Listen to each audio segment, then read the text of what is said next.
A pale sun climbs over the hills of southern Africa in January of 1879, and a long red column of British soldiers snakes across the grasslands like a moving scar, their bayonets flashing, their boots grinding dust into the earth as they march toward a Zulu capital they believe will fall in days.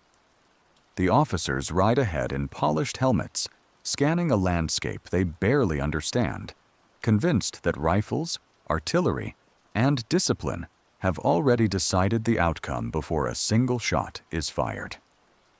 In the tall grass beyond their view, tens of thousands of Zulu warriors crouch in silence, shields pressed to their chests, spears angled forward, watching the most powerful empire on earth walk straight into a trap.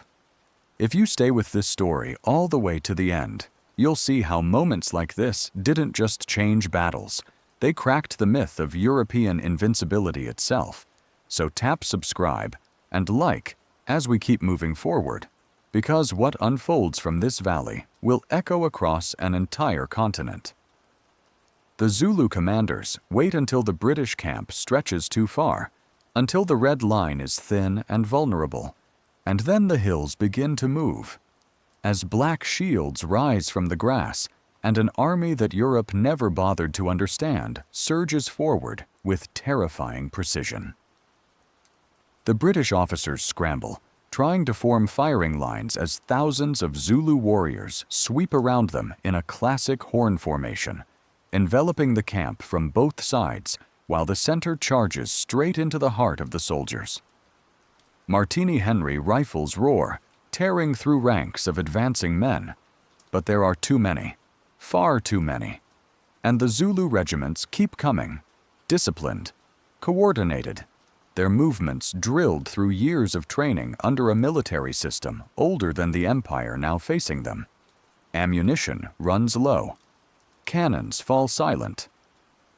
Within hours, the entire British column at Isandlwana is overrun, more than 1,000 imperial soldiers lying dead in the dust, their banners trampled into the soil of a kingdom they were told would collapse without resistance. Across the ocean in London, the news hits like an earthquake, because for the first time in generations, a European army has been annihilated by an African state in open battle, and the illusion that modern weapons guarantee victory shatters overnight. That shock does not fade, it spreads. In Africa, rulers and commanders are watching closely, and what they see is proof that European power is not magic. It is logistics, training, and confidence, all of which can fail.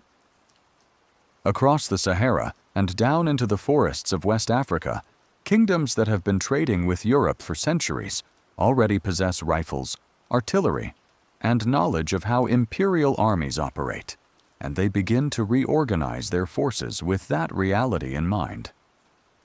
The Ashanti Empire, deep in what is now Ghana, maintains a standing army of tens of thousands, complete with supply chains, battlefield signals, and officers who have studied British tactics through bitter experience. When British columns march inland to impose colonial rule, they find themselves ambushed in dense jungle, their formations breaking apart under coordinated Ashanti attacks that turn terrain into a weapon.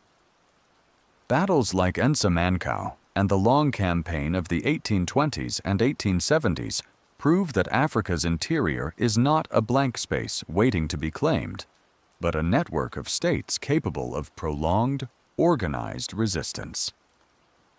Further east, along the Nile, another force rises from the deserts of Sudan. Muhammad Ahmad, known to his followers as the Mahdi, forges a theocratic state that mobilizes entire populations under a shared cause, creating armies that move faster and fight harder than the European-led Egyptian forces sent against them.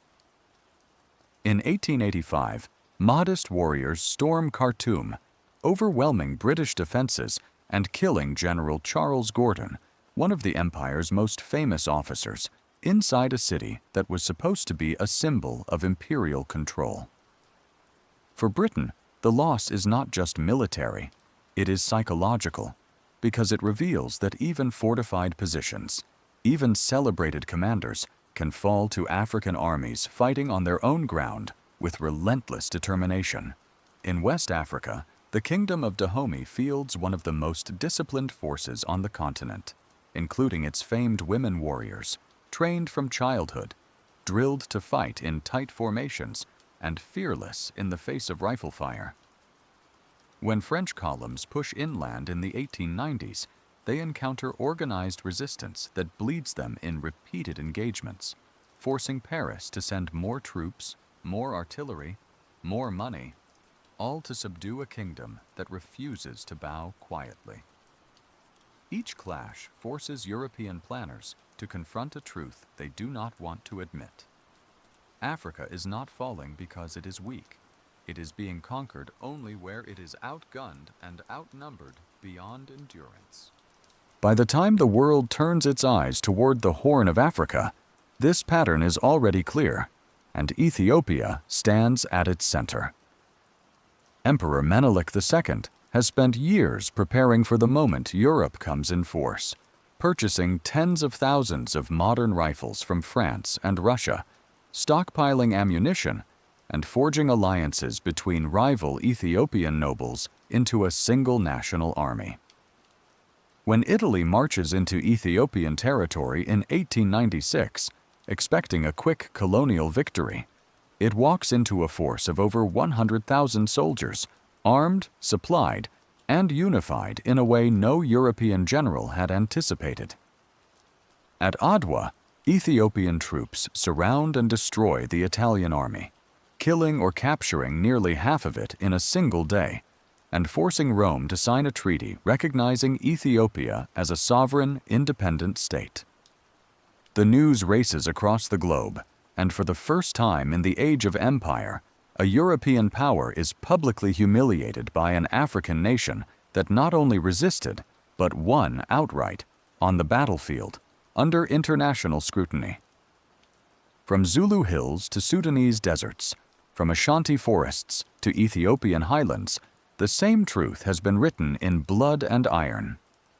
European dominance is not destiny. It is an assumption, and Africa has just proven it wrong. The camera drifts across Europe in the aftermath of those defeats, through smoky newsrooms and echoing parliamentary halls, where men in dark suits stare at maps of Africa that no longer look like easy prizes, because somewhere beyond those lines are kingdoms and armies that have already broken imperial columns and sent their sons home in coffins. Newspapers that once bragged about swift conquests now print casualty lists and anxious editorials, and in cafes from London to Paris to Rome, people argue over how supposedly backward lands manage to defeat modern industrial powers. The shock is not just military, it is ideological, because empire is built on the belief that Europe represents progress and order, and Africa represents chaos and weakness, and every African victory makes that story harder to tell with a straight face. In southern Africa, the British try to erase the humiliation of Isandlwana by pouring in more troops, heavier artillery, and new commanders. But even as they grind down the Zulu kingdom through sheer force, the memory of that first annihilated column refuses to die. Officers study the battle again and again, dissecting how a non-European army used speed, maneuver, and terrain to overwhelm firepower, and what they find is deeply unsettling. The Zulu did not win by accident. They won because they fought like a modern army, coordinating thousands of warriors across miles of ground, exploiting British overconfidence and logistical weaknesses with brutal efficiency.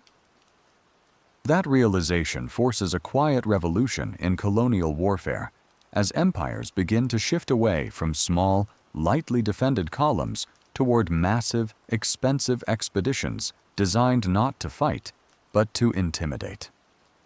In West Africa, British and French planners reach similar conclusions after years of costly campaigns against the Ashanti and Dahomey. The dense forests, narrow paths, and tropical diseases turn every march into an ordeal, while African forces, accustomed to the environment, strike where and when they choose. European troops begin to travel with larger escorts, more supplies, and greater caution because they have learned the hard way that African armies are not simply obstacles. They are strategic actors who can plan, adapt, and exploit every mistake. Even when European guns eventually win through weight of fire, the cost is far higher than imperial propaganda ever admitted, and the myth of effortless conquest continues to erode. Along the Nile, the modest state forces Britain to rethink its entire approach to Sudan. The fall of Khartoum exposes the vulnerability of long supply lines stretching across deserts and rivers, and it takes more than a decade and an enormous expedition under Lord Kitchener to finally crush modest power at Omdurman in 1898. By then, the lesson is clear. African states can defeat European forces if they are allowed to fight on equal terms, and only overwhelming industrial firepower, deployed on a massive scale, can tilt the balance back. That is not a comforting truth for empires that built their confidence on the idea of inherent superiority. In Ethiopia, Menelik's victory at Adwa sends shockwaves far beyond the Horn of Africa. Diplomats in Europe scramble to rewrite treaties because for the first time, an African nation has forced a European power to recognize it as an equal under international law. In black communities across the Atlantic world, from Harlem to the Caribbean, Ethiopia becomes a symbol of pride and possibility, a living proof that Africa can stand against empire and win. For colonial subjects everywhere, Adwa is more than a battle. It is a message, carried by newspapers and whispered by travelers, that the world is not as fixed as it seems. Yet for all the celebration, African leaders know the danger has not passed. European powers do not abandon their ambitions. They simply adapt, building railways, recruiting larger armies, and deploying new technologies to project power deeper into the continent. The victories of the Zulu, the Mahdists, the Ashanti, Dahomey, and Ethiopia have forced empires to change their tactics, but not their goals, and the next phase of colonialism will be slower, more calculated, and far more destructive. Still, in this moment, as the dust settles over battlefields that Europe was never supposed to lose, something irreversible has happened. The illusion of invincibility is gone, replaced by the uneasy knowledge that Africa fought back and proved it could win. Across the continent, the memory of those victories lingers like a low, steady fire, burning in the minds of rulers, soldiers, and ordinary people who have seen empires bleed. Because once you have watched the might of Europe falter, it becomes impossible to believe that its dominance is permanent. In villages and royal courts alike, stories are told of red-coated armies driven into the dust, of fortresses falling, of foreign generals fleeing in panic. And these stories do more than preserve the past. They shape the future, teaching a new generation that resistance is not madness, it is strategy. In the highlands of Ethiopia, Menelik's court becomes a hub of diplomacy and preparation, a place where European envoys are welcomed with smiles, even as warehouses fill with rifles and ammunition purchased from their own factories. The emperor understands what many in Europe do not, that modern warfare is not just about bravery, but about supply chains, alliances, and timing. While Italy licks its wounds and Britain and France expand elsewhere, Ethiopia quietly strengthens its defenses, weaving traditional authority with imported technology into a hybrid system that can stand up to any invader who dares to return. This is not blind defiance, it is calculated statecraft, built on the knowledge that Adwa was not a miracle, but the result of careful planning. In West Africa, the Ashanti and Dahomey fight on. even as European columns grow larger and better equipped.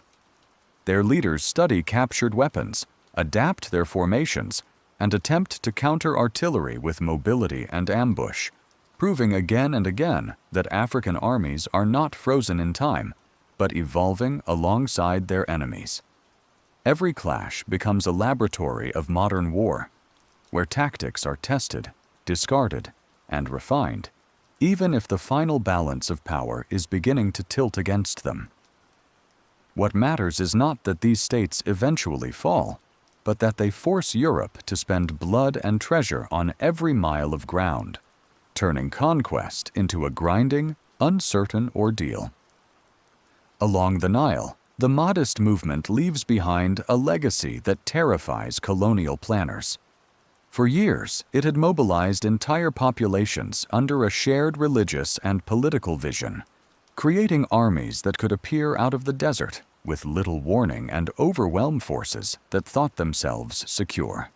Even after the modest state is destroyed, British administrators remain haunted by the speed with which Sudan had slipped from their grasp, and they respond by tightening control, expanding surveillance, and ruling through fear as much as force. In this way, African victories reshape not only battles, but the very nature of colonial rule, making it harsher, more paranoid, and more dependent on overwhelming power. Across the world, observers take note. In Asia and the Americas, people living under European domination read about Ethiopia and Khartoum and Isandlwana, and they draw their own conclusions about what is possible.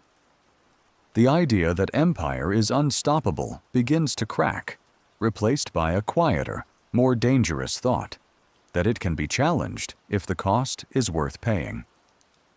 This is the deeper impact of Africa's battlefield triumphs, a psychological shock that ripples far beyond the places where the fighting took place. Yet, as the 19th century draws to a close, the balance of power continues to shift, driven by industrialization and global competition among the empires. Machine guns, railways, and telegraph lines give Europe new tools to project force across vast distances, and slowly, methodically, African states are pushed back, not because they lacked courage or intelligence, but because they faced enemies who could bring the resources of entire continents to bear. Still, even in defeat, the memory of resistance endures, a record written into history that refuses to be erased, reminding the world that Africa was never simply conquered. It fought, adapted, and, for a time, made the empires tremble. By the turn of the 20th century, the map of Africa is being redrawn in European capitals with rulers and pencils, but behind every straight line on those charts lies a trail of battles, negotiations, and hard-won lessons that empires learned the only way they ever do, by being forced to. The victories of the Zulu, the Mahdists, the Ashanti, Dahomey, and Ethiopia have made conquest slower and more expensive, and that reality shapes everything that follows, from the size of colonial armies to the brutality with which they are deployed. European powers no longer march in with small detachments and easy confidence. They arrive with overwhelming force, determined never again to be surprised by an African army that knows how to fight. In Ethiopia, that awareness becomes a shield. Menelik's government navigates the dangerous world of imperial diplomacy with remarkable skill, signing treaties, playing rival powers against each other, and continuing to import weapons to deter any renewed invasion. While much of the continent is carved into colonies, Ethiopia remains a sovereign state, its independence standing as a living reminder of what African military and political organization can achieve. To Europeans, it is an uncomfortable anomaly, proof that their rule is not inevitable, and to Africans everywhere, it is a beacon that refuses to go out. Elsewhere, however, the weight of empire presses down hard. The Ashanti Kingdom is finally subdued.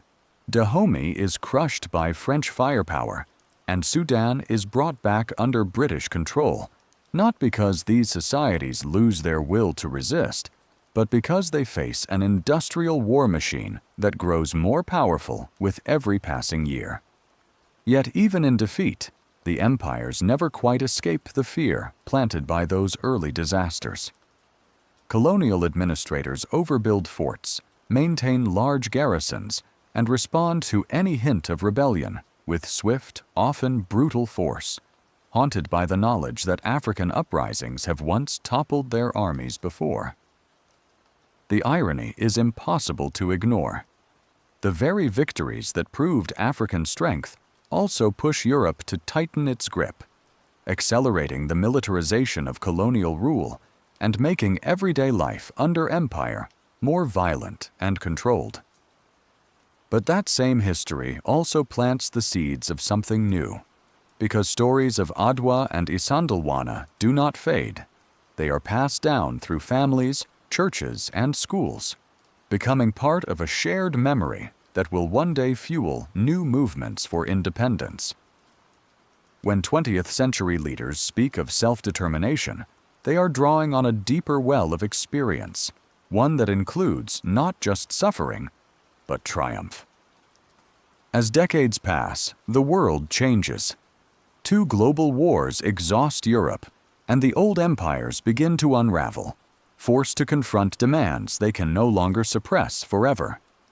When African nations finally reclaim their sovereignty in the mid-20th century, they do so in a world that has already seen them win before, a world that cannot entirely deny their capacity to govern and defend themselves. The path from colonial rule to independence is long and painful, but it is not built from nothing. It rests on a foundation laid by those earlier generations who proved, on the battlefield, that Africa was never powerless. In that sense, the defeats Europe suffered in the 19th century are not isolated episodes. They are the opening chapters of a much larger story, one that stretches forward into the age of decolonization and beyond. They reveal a continent that resisted, adapted, and, even in the face of overwhelming odds, left a mark on global history that no empire could fully erase. Number 4-5. As the dust of those long campaigns finally settles, what remains is not just a list of battles, but a pattern that runs through them all. A quiet, persistent truth that history tried for generations to overlook.